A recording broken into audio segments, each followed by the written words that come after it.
자주자체론, 자주자증론, 자증제자증론, 오늘날 낳고 나오고 나타낸 삶, 이렇게 12가지를 하면서 계속 반복하거든요. 근데 지난번에는 이제 그 교회론, 구원론, 성령론이죠. 그러니까 구원론, 성령론, 교회론에 대해서 했고요. 오늘은 그 말세론하고 영생론을 할 거예요. 그래서 이제 어떻게 보면은 이제 성경 자체가 태초에 하나님이 천지를 창조하시니라 해서 지금 앞에서 말씀하신 것처럼 태초에 하나님이 천지를 창조하시니라 한 안에 몽땅 다 들어있다. 그 속에. 근데 2절에서 나오는 땅이 혼돈하고 공허하며 흑암의 깊음 위에 있고 하나님의 신은 수면에 운행하시니라 하면서 구원론에 대한 것이 나오거든요. 그러면 그 안에서 일체가 다 되어지는데 지금 오늘날 우리가 이제 갖고 있는 이 말씀에 대한 정체성 그리고 그 실체성은 지금까지 이제 기독교가 2000년 그 앞에 구약시대 4000년 지나고 이제 기독교 와서 2000년 지나서 6000년을 마무리 짓고 이제 7000년 시대로 들어가면서 그 안식 시대잖아요. 성경을 보면은 7째 날에 안식했다고 그러잖아요. 그러면 안식된 안에서의 우리들의 삶인데 시대마다 그 자체가 구약, 신약, 그런가 하면 영약, 영적인 면으로 성령 받고 온 시대가 있었죠. 그리고 지금도 있지만 지금은 아들로 낳는 생명시대거든요. 그 생명시대 안에서 이루어지는 실제이기 때문에 우리가 굉장히 이 성경을 그 밑에 단계에서 보는 것이 아니라 하나님이 창조하시는 창조주의 입장에서 그런가 하면 부활시키시고 계시는 자조주의 입장에서 모든 증거를 하고 계시는 증거주의 입장에서 자증하고 계시는 자증주의 입장에서 볼 때 그 모든 것은 본인이 창조한 거 다 알지 모르나요?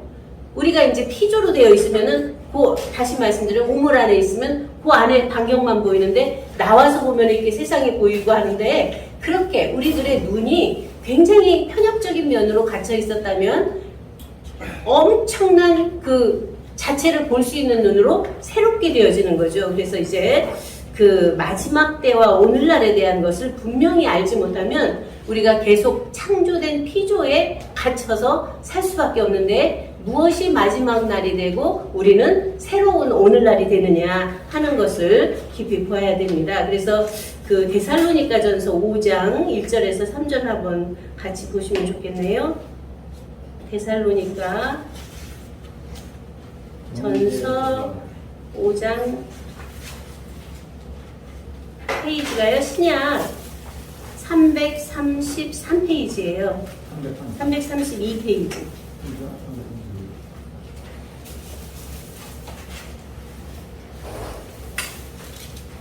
데살로니가전서 5장 1절 형제들아 때와 시기에 관하여는 너희에게 쓸 것이 없음은 주의 날이 밤에 도적같이 이를 줄을 너희 자신이 자세히 알미라. 여기가 뭐예요? 때와 시기죠. 그러면 여기서 주의 날이 밤에 도적같이 이른다고 하는데 이 자체가 우리들의 육체의 죽음의 날이에요. 각자의 마지막 날이. 그러면 여기서 저희가 평안하다 안전하다 할 그때에 잉태된 여자에게 해산 고통이 이름과 같이 멸망이 후련히 저희에게 이르니 결단코 피하지 못하리라. 이 죽음에서 피할 수 있는 자가 아무도 없잖아요. 이 세상에 나면 죽게 돼 있는 것이 분명히 있는 거죠. 그래서 이러한 여기 안에서 되어지는 사실은 우리 일반 계시라고 이제 계속 말씀하시는데 일반적으로 난 육체적인 우리의 몸은 죽는다. 그러면 죽어도 있는 생명은 뭐냐 했을 때 우리들 안에서 그것이 분명하게 나누어지지 않으면 계속 혼돈이 와요. 죽을 나와 영원히 있는 나. 그것이 바로 영생의 실체인데 그 자체가 우리 안에 다 있는데 그 자체가 부활돼 나오셔야 되거든요. 근데 그것이 안 나와 계시면 계속 육적인 내가 주인이 돼서 살아요. 그러면 그 육적인 나는 죽음을 전제하고 있기 때문에 아무리 잘 살아도 죽는 것이 목적이에요. 그런데 육적인 피조가 아니라 그 안에 있는 혼적인 것을 한번 보겠습니다. 여기 주의 날이라고 한 면에서 베드로후서, 오늘은 성경을 많이 봅니다. 베드로후서 3장 10절이에요. 베드로후서 3장 10절.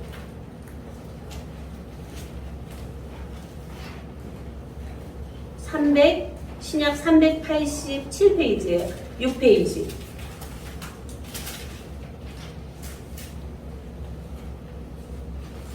3장 10절. 어느 분이 찾으셨으면 한번 읽어보시겠습니까? 그러나 주의 날이 도적같이 오리니 그날에는 하늘이 큰 소리로 떠나가고 체질이 뜨거운 불에 풀어지고 땅과 그 중에 있는 모든 일이 드러나리라. 이 주의 날이 뭐예요? 하늘이 큰 소리로 떠나가고 체질이 뜨거운 불에 풀어지고 땅과 그 중에 있는 모든 일이 드러나리로다. 그러면 하늘이 뭐죠?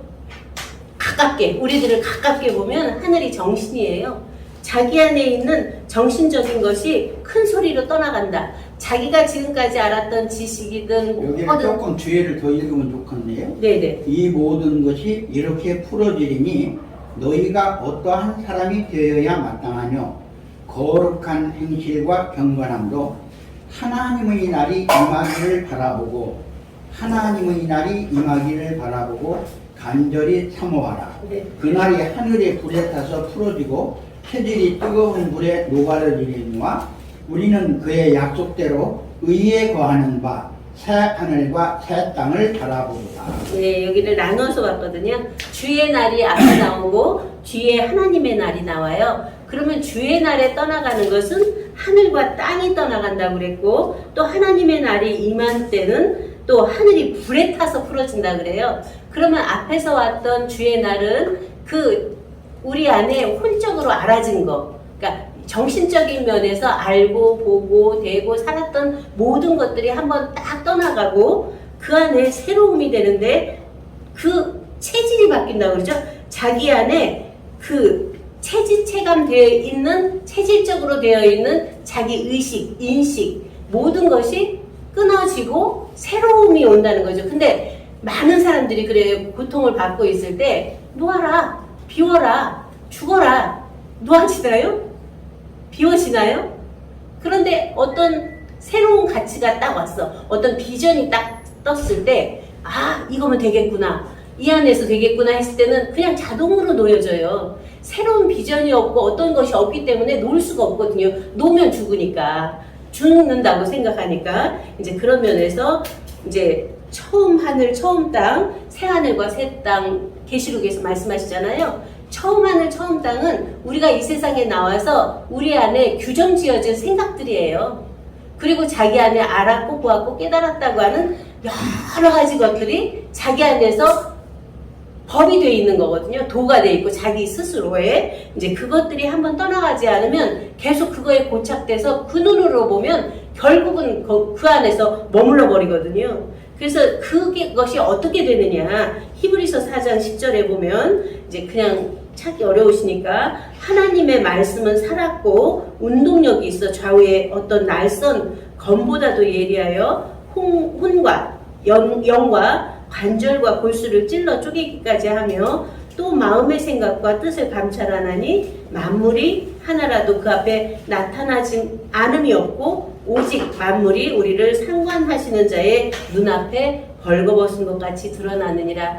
프린트 해드린 거 보시면은 다 돼 있거든요. 그래서 이제 하나님의 말씀이 살아서 우리 안에서 역사하기 시작하면 이 모든 것이 분별이 돼요. 그러니까 날선 검보다도 예리하다고 그러잖아요. 하나님 말씀은 혼과 우리들의 정신적인 것과 안에 있는 영적인 것과 관절과 골수는 뭐예요? 그러한 뼈들을 연결해주는 연결고리, 그리고 그 안에 골수는 안에 있는 엑기스죠. 어떻게 보면 그 안에 있는 모든 것이 안에서 흐를 수 있는 생명을 살리고 있는 그것마저도 쪼개기까지 하면서 자기 마음 안의 생각과 뜻을 감찰해서 만물이 다 드러난다는 거죠. 그러면 만물이 드러난다는 건 뭐예요? 벌거벗은 것 같이 드러나는데 부끄럽지 않다. 그러면 거기는 순수, 소확, 자연, 진실하죠. 자연 스스로의 스스로죠. 이런 면에서 우리가 많은 것들이 우리 안에 만들어져 씌워졌거든요. 도덕 윤리라고 하는 그런가 하면은 세상에 오는 많은 문화 문명 속에서 와지는 그런 법도들에 의해서 그리고 율법이라고 하는 은혜의 법도라고 하는 많은 법들이 우리 안에 심어져 있는데 사실은 이것들이 옷과 같은 거라 사실은 다 벗어서 우리가 안에 있는 생명의 유일한 그 맑고 밝고 환한 자기의 생명의 유일체가 안에서 이제 살아나야 되는 그러한 면으로 보게 되죠. 그래서 이제 그러한 면에 이제 그 안에서 나타나는 많은 것들이 있어요. 아까 이제 봤죠? 베드로후서 3장 12절 하나님의 날이 임하기를 바라보고 간절히 사모하라. 그날에 하늘이 불에 타서 풀어지고 체질이 뜨거운 물에 녹아지려니와 바로 불에 타서 녹아지면 어떻게 돼요? 정금이 되죠. 불에 타서 그 용광로에서 뜨거운 물에 녹아서 나타나는 건 정금이 나타나는 게 그 계시록에서 보면은 그 자체를 수정같이 맑은 유리바다 맑고 환한 우리들의 정신세계나 우리들의 마음세계나 우리들의 성품세계가 새롭게 변화된다는 거예요. 그러기 전에는 어쩔 수 없이 우리가 하나님의 말씀을 듣고 보고 믿음으로 영접해서 그 자체를 함께 듣고 보고 만지는 새로운 역사가 되어야 되죠. 그런데 그 안에서 나타나지는 이제 안에서 그리스도만 나타나면 좋은데 적그리스도가 또 나타난다는 거예요. 그리스도는 뭐예요? 진리잖아요. 진리가 안에서 계속 샘솟아서 와야 되는데 거기에 적그리스도, 그리스도에 반하는 적그리스도의 영이 임한다고 그래요. 아이들에게. 그러면 우리가 하나님께로 난 자들에서 출발했잖아요. 하나님께로 난 자들이 처음에는 아이잖아요. 그 아이 안에 뭐라고 말씀하셨냐면 요한일서 2장 18절에 아이들아 이것이 마지막 때라 적그리스도가 이르겠다 함을 너희가 들은 것과 같이 지금도 많은 적그리스도가 일어났으니 이러므로 우리가 마지막 때인 줄 아노라. 우리가 세상을 봐도 그러잖아요. 여기저기서 막 메시아들이 나오는 이제 그러한 면에서도 볼 수 있고 자기 자신 안에서 온전한 하나님 자체의 생명의 성령의 진리 말씀으로 딱 중심 잡고 그 자체를 가야 되는데 자기 안에서 여러 가지 것들이 나오잖아요. 물질적인 욕구도 나오고 어떤 명예적인 욕구도 나오고 지식으로 향상하려고 하는 향상적인 욕구도 나오는데 이것들이 나타나는데 그것이 마지막 때라는 거예요. 그것을 놓고 안에 계신 살아계신 하나님의 말씀으로 온전히 영접하는 자가 돼야 되겠죠.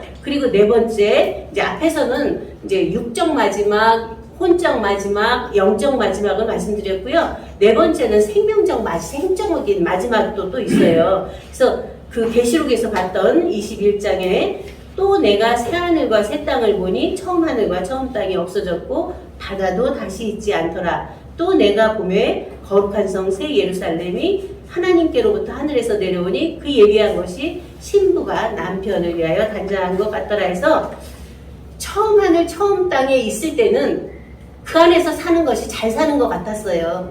그런데 새 하늘과 새 땅이라고 하는 그리스도의 말씀을 딱 접하고 보니까 아, 내가 그동안에 잘못 살았구나, 헛살았구나, 죽을 것만 위해서 얼마나 열심히 뛰었는데 결국은 죽음이라는 거구나 하고 그 말씀으로 향해 가잖아요. 그래서 새로운 새 하늘과 새 땅으로 우리가 새로운 정신, 새로운 마음, 새 성품으로 변화되는데 그것도 지어져 가는 거거든요. 그런데 여기서 말씀하시는 성경 말씀의 핵점은 지어져 가는 그 자체가 아니라 하늘에서부터 내려오는 거룩한 성 새 예루살렘이라는 거예요. 그러면 본래 있던 아까 이 목사님 말씀하신 것처럼 본래 하나님 안에 완전하게 되어 있던 그 생명이 임에서 내려온다는 거예요. 영이. 그러면 그는 지어지거나 만들어진 것이 아니라 온전하게 되어 있는 자체가 임하는 거잖아요. 그것을 우리가 분명하게 나누지 않으면 계속 혼돈 속에 있을 수밖에 없거든요. 이제 그런 속에서 이제 고린도전서 15장에서 보면은 51절에 보라 내가 너희에게 비밀을 말하노니 우리가 다 잠잘 것이 아니요 마지막 날에 순식간에 호련히 다 변화하리니 나팔 소리가 나매 죽은 자들이 썩지 아니할 것으로 다시 살고 우리도 변화하리라. 그러면 이 변화체가 어디서 나왔어요? 마태복음 16장에서는 변화산에서 예수님이 얼굴이 빛과 같이 휘어졌다 그러잖아요. 옷이 빛과 같이 휘어져, 얼굴이 환하게 빛과 같이 휘어졌다 그러잖아요. 그런 변화체가 완전히 변해버린 거잖아요. 본래 있던 모습하고. 또 그런가 하면은 또 어디에서 그래요?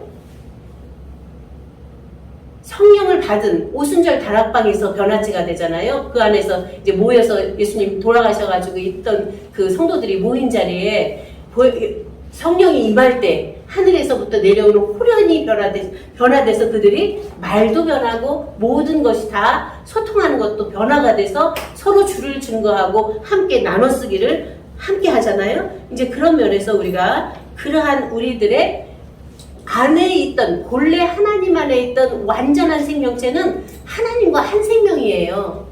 그것이 만들어져서 우리가 창조되어서 나온 사람인데 사람 속에 그 하나님의 생명이 있거든요. 그래서 오늘날 이제 두 번째 큰 제목의 두 번째요. 마지막 날과 오늘날의 부활이에요. 이 마지막 날과 오늘날의 부활을 요한복음 11장 20절에서 굉장히 잘 표현하고 있습니다. 마르다와 예수님의 대화예요. 예수께서 가라사대 내 오라비가 다시 살리라. 앞에서 뭐라 그래요? 오라비가 죽어서 거기서 이제 사람들이 막 죽어서 있다고 그러니까 예수님이 멀리 있다가 그쪽으로 가시잖아요. 가시는데 예수님이 그에게 잠잔다 그래요. 근데 그 제자들이 아니 죽었습니다 선생님. 그는 죽었습니다. 그러니까 잠잔다 그랬거든요. 다시 다음에는 또 죽었다 그래요. 그러면 잠잔다는 의미와 죽었다는 의미는 뭘까요? 잠잔다는 건 생명이 있는데 그 안에 자고 있어서 깨어있질 못하다는 거잖아요. 정신이. 그런데 죽었다고 하는 것은 뭐예요? 선악과를 따먹고 정령 죽으리라 그랬잖아요. 그러면 영이 죽었다는 거잖아요. 이제 그런 면에서 새롭게 깊이 그 자체도 봐야 되죠. 그래서 마르다가 가로되 마지막 날 부활에는 다시 살 줄을 내가 아나이다. 마르다가 생각하고 있는 마지막 날과 예수님이 생각하는 마지막 날의 개념이 전혀 다르거든요. 여기서 보세요. 예수께서 가라사대 나는 부활이요 생명이니 나를 믿는 자는 죽어도 살겠고 무릇 살아서 나를 믿는 자는 영원히 죽지 아니하리니 이것을 내가 믿느냐. 그럼 마르다의 개념은 계속 마지막 날이 어떤 죽을 날이 오는 그때를 마지막 날로 보고 마지막 날 부활에는 내가 살 줄을 아나이다 라고 고백했는데 예수님은 이제라는 거예요. 지금 나는 부활이요 생명이니 나를 믿는 자는 죽어도 살고 살아서 믿는 자는 영원히 죽지 않는다. 그러면 이게 뭐예요? 죽어도 살아날 수 있고 지금 살아서 있는 자는 죽음이 없다는 거잖아요. 지금 영생할 수 있다는 거잖아요. 이 말씀 안에 감추인 비밀이에요, 이것이. 그래서 우리가 순간순간 어떤 때 내가 죽을 때 앞으로의 어떻게 미래에 될 것이다라는 것이 아니라 말씀을 우리가 들으면서 그 말씀이 직접 내 안에 와서 부활 생명으로 돼서 부활 생명 안에서의 영원히 있는 우리들의 실존을 발견해야 되거든요. 이제 그런 면에서 우리가 깊이 이 자체를 보게 되고요. 거기서 첫 번째예요. 내게 주신 자예요. 내게 주신 자, 나를 보내신 이의 뜻은 내게 주신 자 중에 내가 하나도 잃어버리지 아니하고 마지막 날에 다시 살리는 이것이니라. 요한복음 6장 39절이에요. 나를 보내신 이의 뜻, 내게 주신 자 중에 내가 하나도 잃어버리지 않고. 그러면 내게 주신 자가 이제 가족도 될 수 있고 우리 교인도 될 수 있지만 여기서 우리가 나의 구원으로 와서는 내게 주신 자는 이 세포가 몇이에요? 각자 안에 60억이라고 그러죠? 이 60억이 우리들 각자 나가 바로 쓰면 얘네들이 바르게 되는데 나 하나가 안에서 바로 쓰지 못하면 세상 임금이 와 있으면 얘네들은 결국 죽음으로 이르러거든요. 그런데 이 세상 임금이 떠나가고 하나님 자체가 왕 같은 제사장이라고 우리한테 하셨잖아요. 그 분명한 생명 자체가 우리 안에서 딱 쓰면 이 세포들도 엄청 그 안에서 천국을 누릴 수 있거든요. 그러한 면에서 굉장히 깊게 우리 자신으로 와서 한번 보세요. 그러면 굉장히 쉽게 다가올 거예요. 근데 두 번째, 아들을 보고 믿는 자예요. 내 아버지의 뜻은 아들을 보고 믿는 자마다 영생을 얻는 이것이니 마지막 날에 내가 이를 다시 살리리라. 앞에서는 내게 주신 자인데 여기는 아들을 보고 믿는 자는 영생을 얻는 이것이니 해서 그 아들이 뭐예요? 아버지 품속에 있는 독생하신 하나님이잖아요. 그 아버지 품속에 있는 독생하신 하나님의 말씀이잖아요. 그 말씀이 뭐예요? 태초의 말씀이죠. 그 태초의 말씀이 이 말씀은 곧 하나님이시니라 태초에 창세 전에 잊고 있었던 그 하나님 자체 생명의 말씀이 그 말씀을 믿는 자, 아들의 말씀을 보고 믿는 자, 그는 영생을 얻는데 마지막 날에 다시 살린다고 그러잖아요. 그러면 우리 안에 분별이 되죠. 안에서 아들을, 그 생명의 말씀을 보고 믿는 자가 안에 있거든요. 그러한 나가 살아나는 면이고, 세 번째, 아버지가 이끌어 오게 하신 자에서요. 나를 보내신 아버지께서 이끌지 아니하면 아무라도 내게 올 수 없으니 오는 그를 내가 마지막 날에 다시 살리리라. 여러분들이 오시는 것이 분명히 오고 싶으셔서 오셨는데 아버지께서 이끄셔서 오셨거든요. 그리고 우리 안에 항상 아버지께서 이끄셔서 어떠한 행동도 하고 있는데 그 자체를 우리는 잘 생각을 안 하고 내가 언제나 선택해서 내가 왔다고 하는 면에서 자기 스스로 자기를 피조로 전락시켜요. 아버지가 이끄셔서 오는데 아버지와 나는 하나인 관점에서 봐야 되거든요. 그럴 때 거기는 피조가 아니라 아버지와 나는 하나이기 때문에 함께 되어지는 실제죠. 그래서 이제 네 번째는 내 살과 내 피를 마시는 자는 영생을 가졌고 마지막 날에 내가 그를 다시 살리니 내 살은 참된 양식이요 내 피는 참된 음료로다. 여기는 굉장히 이상하죠. 내 피를 먹고 내 살을 먹고 내 피를 마시는 자. 그러니까 그 시대에도 제자들이 그러한 말씀을 할 때 따라다니는 사람들이 떠나갔어요. 이 말씀을 듣고. 이 말씀은 어렵도다. 누가 들을 수 있냐 했거든요. 그런데 예수님은 비유로 말씀하셨잖아요. 내 살을 먹고 내 피를 마시는 자는 생명 자체를 먹고 마시라는 거잖아요. 태초부터 있는 생명의 말씀인데 그 말씀의 실체가 나기 때문에 내 입에서 나오는 말씀이 바로 살이고 피다. 그 말씀을 영접하면 너와 나는 한 생명 한 피가 된다 하는 말씀이 그 안에 감춰져 있죠. 그래서 55절에는 내 살을 먹고 내 피를 마시는 자는 내 안에 거하고 나도 그 안에 거하나니 살아계신 아버지께서 나를 보내심에 내가 아버지로 인하여 사는 것 같이 나를 먹는 그 사람도 나로 인하여 살리라.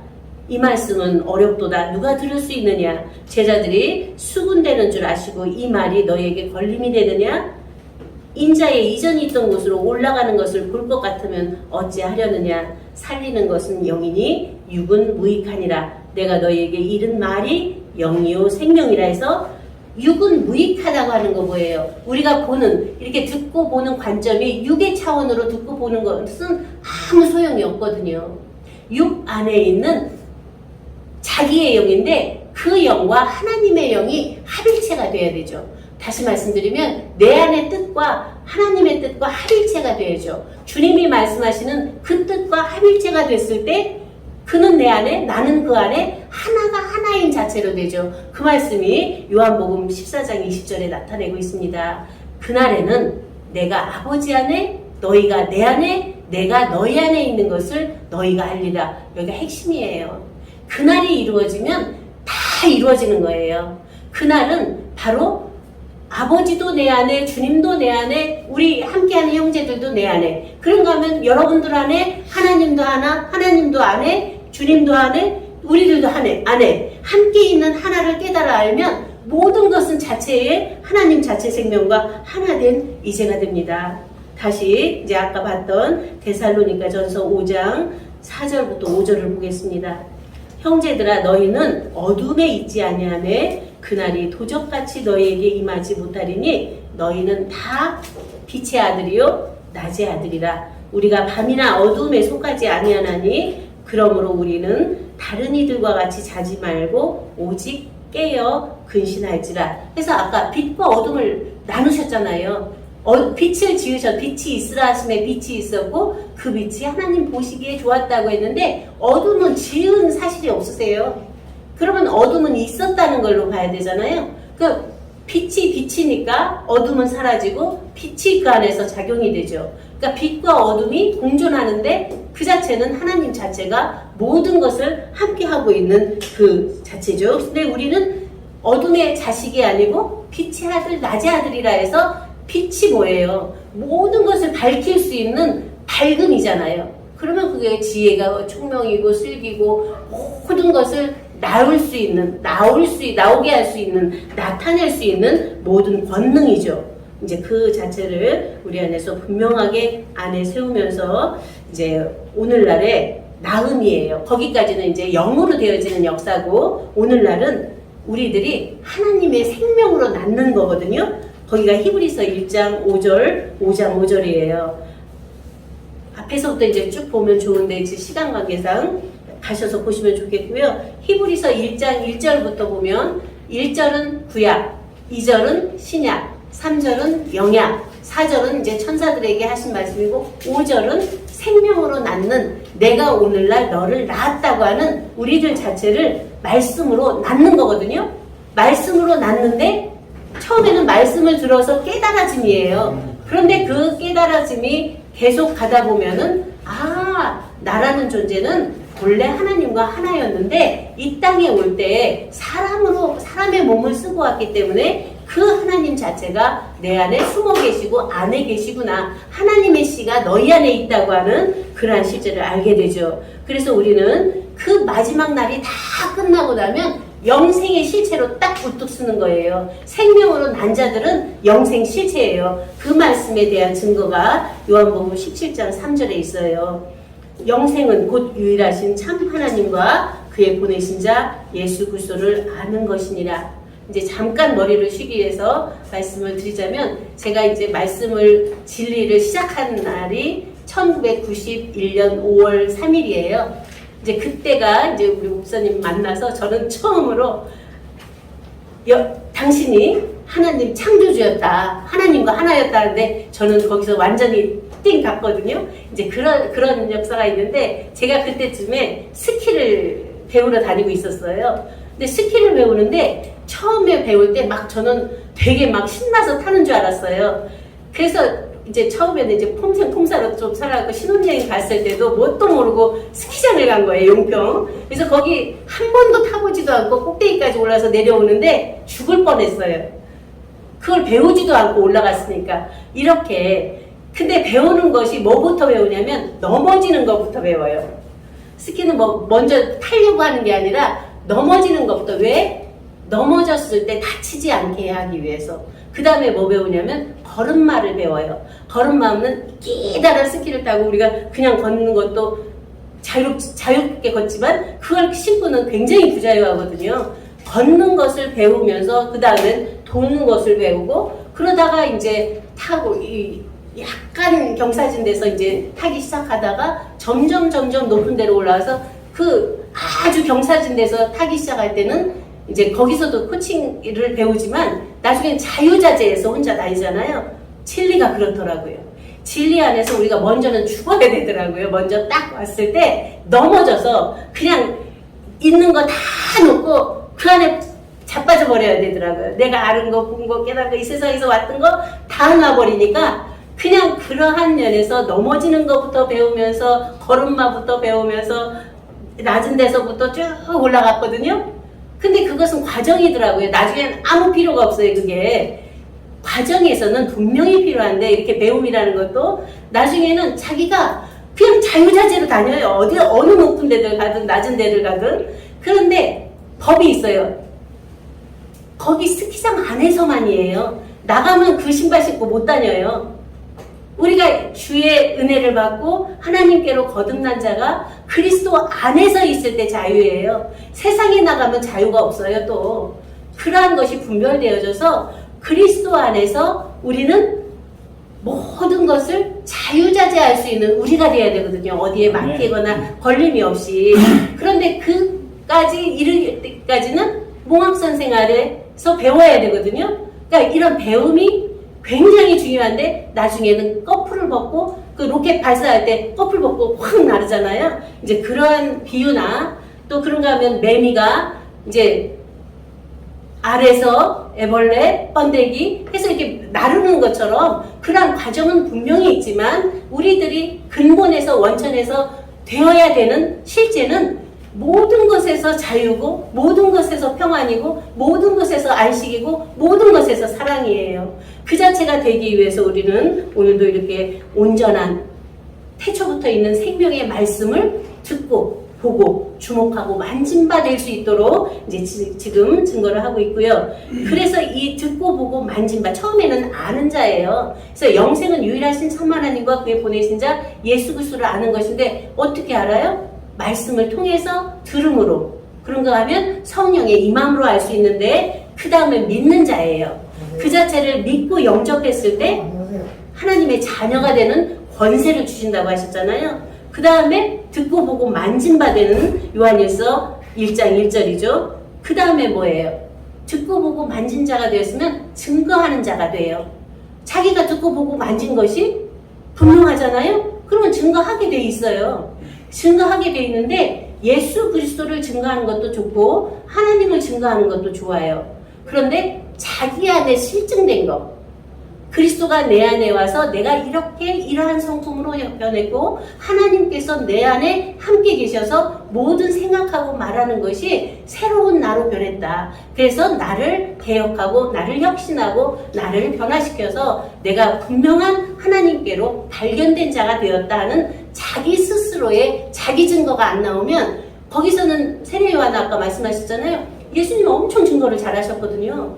그런데 마지막에는 나는 당신을 믿을 수가 없다 그래요. 당신이 그니까 내가 다른 일을 기다려올까 묻거든요.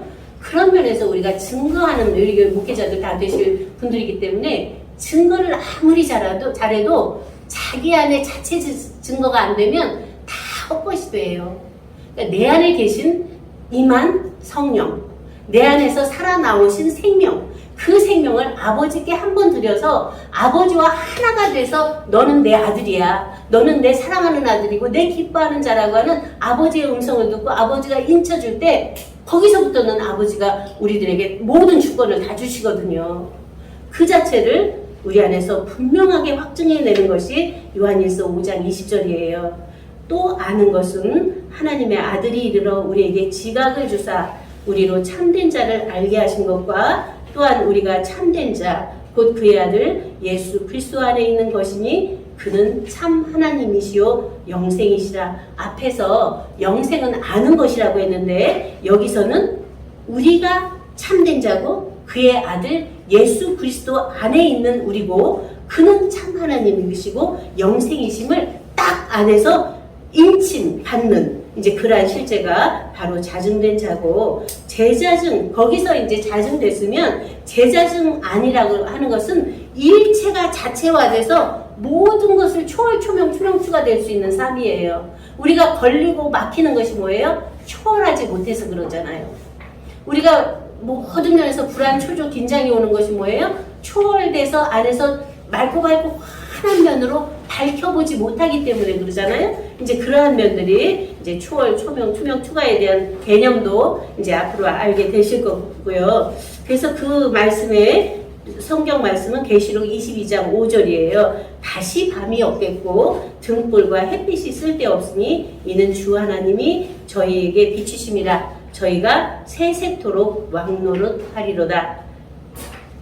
그러한 우리 안에 세세토록 왕노릇한다는 건 뭐예요? 모든 법을 낼 수 있는 자리, 모든 도를 낼 수 있는 자리, 그러면서 모든 것을 통치할 수 있는 자리인데 나를, 내 정신, 내 마음, 내 성품, 내 몸을 다스리고 그 안에서 모든 것을 통치하는데 그 안에 모든 본래 있던 하나님 자체가 뭐였어요? 지난주에 볼 때 우리가 창조자가 되어 항상 그 안에서 기뻐하고 즐거워했다. 즐거워하고 기뻐했다 한 것처럼 매 순간의 삶 자체가 우리 안에 기쁨과 만족과 환희가 늘 충만한 그러한 하나님 나라, 하나님 보좌, 영생, 천국, 복음이 우리들 각자 안에서 온전케 되어져서 바로 알고, 바로 믿고, 바로 되고, 바로 사는 새 생명, 새 사람, 새 생활 그 자체가 생명 주체, 우리들이 하나님의 생명으로 주체성이 딱 쓰고